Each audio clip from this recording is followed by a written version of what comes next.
It's almost 11 p.m. and I just got back home. Not so many things to share today, so folks, let's start right ahead. First thing, today I read an article. About GraphQL. I don't use it neither on production nor for learning projects. However, we were considering using it for one of our microservices in my previous company. This article tells you about some common problems you may face when you start developing projects using GraphQL.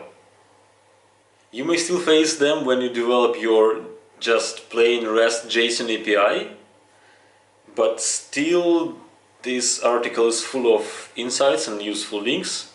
I highly recommend you to check it out if you are using or if you plan to use GraphQL. The second thing is Node.js ORM library Objections. The name sounds a bit weird for me because objections, it's objections, but yeah, I understand it came from the word object. So I came across this library in Node.js weekly newsletter, and it is built in upon Knex.js, which is an adapter for SQL family databases for Node.js. And this library Objections provides you a theme ORM layer for your app.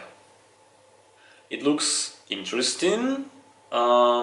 Something to mention there is that you should write manually all your relational mappings, all your table names and such things, which is actually not bad, because I encountered more issues with the libraries which gives you some hidden magic rather than with libraries which force you to write all the things manually. Hello Rails, hello JSON API resources.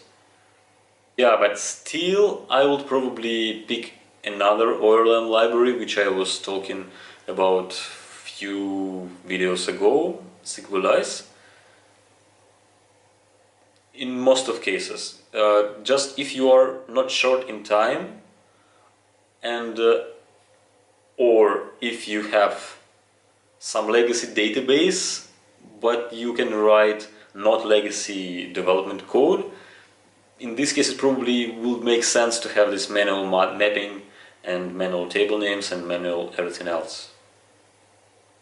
However, I can recommend you to take a look on this ORM, at least to see what is the different approach for it.